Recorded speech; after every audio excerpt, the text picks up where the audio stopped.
Hello, my friends, and welcome back. Well, there are a few issues on this planet. I will not get deeper into explaining what issues means here. That we cannot criticize or even, tell the truth about. For instance, if I don't like these glasses because I don't think they work very well. They're not good. If I say they're good, they're not good. But just by saying that I don't like them because I think they don't do a job for me, they don't do a good job, I could be accused of this and that, in some countries really incarcerated. So there are certain kind of issues that could not be touched even with a flower, because they're going to be like, oh, I'm a victim right there. So the issue is a victim. And it seems like Ukraine and Ukrainians are getting to that level, and maybe Zelensky gets to that level. Zelensky already, I think, reached that level a long time ago. So what happens? It seems like you cannot criticize Zelensky in any way, because they get upset about it. Because he's, some kind of perfect, ideal, angel or something. According to these guys in this article, it seems like. Obviously, he has some defects, like he has some qualities. The problem is that with Ukraine war, the situation that's over there, you can have various, opinions on that, assessments. The mass media, if you're a free mass media, or, you can have a certain assessments and say, okay, this is what I think occurs over there. That's the way I see it. Now, you shouldn't apologize for something that's the way you see it. Let's say you see an ugly thing, and you say, well, to me that appears to be ugly, and you are asked to apologize for saying that that's ugly. But if that's the way you see it, what are you supposed to do? You didn't do anything wrong. Why should you apologize? That's your assessment based on your limitations. I mean, right? We like diversity. I heard that diversity is our strength, and it's not only about diversity, is about this kind of diversity. That's how it started. So what happens here? Mr. Zelensky, the president of the Ukrainian nation, visited France a few days ago. And one media outlet over there characterized the visit as a circus. You can't say that. It seems like in the land of the free over there and the democracy, the uncorrupt Ukraine, that banned certain kind of parties and certain kind of religious denominations and certain kind of political, sides, and some, how do you call those, media outlets and all that. No, but they are going to go jump straight into the European Union somehow. This is what happened. So those Democrats and, like everybody else with the European values, demand apology from a French TV channel who called Zelensky's trip to Europe and I'm quoting, circus. Ambassador to France, the Ukrainian ambassador to France, demands apology. So you have a French TV channel that says, well, I think Zelensky's trip to Europe is a circus. And this guy demands an apology. Well, I think this could call it however they want it. They can call it, a brothel if they want, or a bribery tour, or something. That's their take on it. Isn't that right? That's how they see it.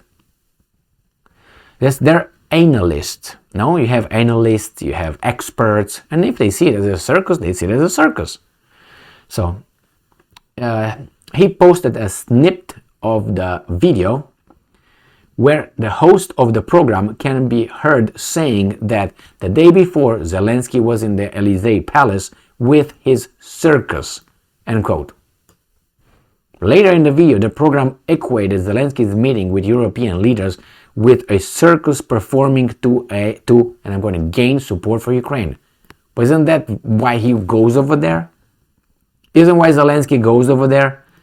He goes to Europe, to European guys that they all get him in, they meet him. He always tells us how bad things are, and if you don't give him money, the Russians will come and get them. That's how the thing is supposed to be believed in the West, in Europe. If we don't fight for you, we fight for you. We sacrifice for you. If we fall, you fall. It's like a given. The Russians will just go with their imperialistic view and they will just roll over. And some people, a lot of people really believe this. I personally do not believe it. Am I going to be incarcerated? Will FBI knock at my door in 24 hours and talk to me because I have a denial issues or something? Is that I would call right now? You can't have something. Well, I think that guy's lying. I don't believe him. Can I say that anymore? Or I have to like it. And if I don't like it, if I disagree with that, or if I say, well, I don't trust that guy. Let's say, I don't trust Gigi. Can I say that? And Gigi might be an elected official, let's put it. Can I say that? Am I allowed to? It seems like we're getting to the point where we have to apologize. We have to trust because that's an honorable person somehow. And even if it's an honorable person, I should be allowed to say, you might be an honorable person, but I don't trust you.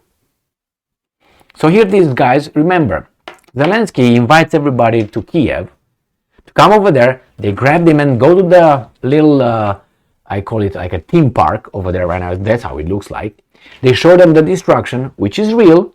And then immediately say, see, that's you. That's because you didn't give me the weapons before. Now you owe me. How do you call this? I would call him a little racket here. No. Blackmail. No. Some guilt building. No. Shaming method. No.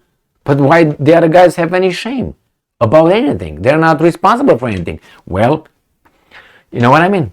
I mean, if it was unprovoked, then why am I unprovoked between you two guys? You and your neighbor. What is my fault? Well, they equated that, you know, what I already told you.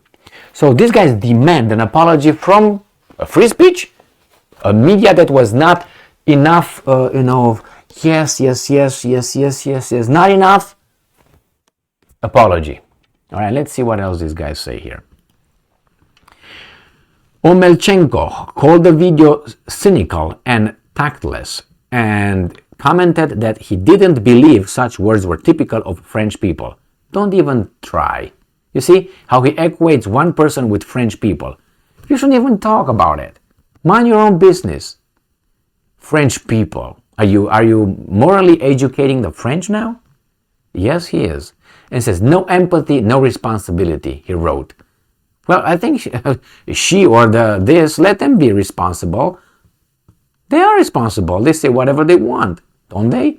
They're going to have responsibilities after that, right? They're going to be consequences. What do you want? Empathy. Empathy is not something that works in justice, my friend. And justice, remember, is blind and justice is objective. If you put empathy in distributing justice, then you got a big problem, okay? Justice is not done by empathy. And I'm quoting, I demand an apology to my president and to Ukrainian people. He put the Ukrainians in there as well, who are suffering and fighting for their freedom as well as for your freedom and for the opportunity to enjoy the easy life. Does this sound like a friend to you? Or a guy who just blackmails you and tells you that it's you and you owe me something. I don't owe you anything. Go and talk to the Russians. Leave me alone. How about that? Oh, no empathy. See how it goes? I demand. You demand? Who the hell are you? Who the hell are you? Those guys did not even know about Ukraine before all this. And now he demands. Remember, as if, let's say you have, I don't want to insult any country, but just as a comparison, let's say Romania goes and demands an apology from the United States of America. What do you think US will say? Start with an F, I tell you, and then an off. Know what I mean? Yeah, I think you know. So enjoy the easy life. We are the guys who are fighting for you. Yes, this is building guilt, that kind of guilt, not the skin guilt. Zelensky visited Italy, Germany, France, and United Kingdom on May 13-15. He arrived in Paris on May 14 and met with French President Emmanuel Macron, after which France promised to supply. So isn't that why he came? With dozens of armored vehicles and light tanks. So wasn't she right over there? Isn't that why he came? Yes. He didn't come over there to show him his kids, or I don't think they have kids, but anyway, show him the Paris or something. He came to get money and get supply. Macron also announced that France would be donated missiles of sufficient range to deal with Russian invaders during the upcoming counteroffensive. And that's it. That's all they cared. See? And this is a Ukrainian media outlet, the New Voice of Ukraine, reporting it. They didn't say anything about the French people. They could have said, hey, how is your, how do you call it, pension reform working for you? Is everything okay? How is your democracy, Macron, that you decided for everybody else and you bypassed constitutionally the parliament, or whatever you call it? How about that? No. New Voice of Ukraine stayed focused on only their issue. And they talk about empathy. I think you're not empathetic at all. You just showed up and say, you owe me, give me the money, see you next time. And you want empathy for that? That's all what it was. It was a transaction, a business transaction. Give me the money so I can protect you. Really? Do you think France needs Ukraine's protection? How to put it? Sorry to break the news for you. France has nuclear weapons. You don't. So shut up. Okay? Let's put it this way. You don't need any protection. Do you think that the Russians are going to come to what? To Berlin? The Americans have nuclear weapons over there. What are you talking about? This is a blackmail right here. And it's a very cheap blackmail, but using guilt. Oh, you owe me empathy. You don't have empathy. Hey, you owe me, motherfucker. And on the other hand, you also owe me an apology. I demand an apology. What? Get out of here. Close your embassy, take your little toys, and get the hell out. That's what I would do. Anyway, and then you teach them a lesson. Get out. Get out. Don't come back. When you come back, come with respect. Okay? Come back in the wrong way, talk to my secretary first. And if you pass my secretary's nose, well, I think they're respectful, you allow them in. Otherwise, I'm busy watching football. Go Messi. Come on, man. Or Haaland or whatever it is right now. Anyway, see how things work here? They demand an apology. From what? For the Ukrainian people, They use Ukrainian people like a whore. That's what they do. And that's why I'm very angry about it. The Ukrainian nation, the Ukrainian people are used. This is how I see it. And unfortunately, a lot of people die on both sides. And everybody else is less. Enjoy your easy life. Give me money, give me this. I'm going to stay here and watch you do that. And by the time Zelensky and Zhmihal and Reznikov and Yermak take their money with them, then there's not going to be any more Ukrainians to fight. It's okay. They're going to be volunteers with, ranks coming, speaking French and German and other languages. No, they say, okay, that's it, man. Let's talk now, Putin. We don't have any more Ukrainians. Romanians, you want to fight? You got to fight. Go. Oh, Poles are eager. We are ready. We are marching. Yeah, they're going to be the next one. And they got them another 39 million, like the Ukrainians were. So they had the Ukrainian 39, they're gone. They're going to have the Poles 39, they will be gone, and so on. And they use it, they don't like the Russians, like the Ukrainians don't like the Russians, and vice versa. They say they love and so on, but it's not kind of like that. The same here. The Poles hate the Russians hate the Poles. So that's just a little bit of... Thank you very much for being with me again today. Stay strong, stay smart, look for the truth, and be just. Yeah, you owe them.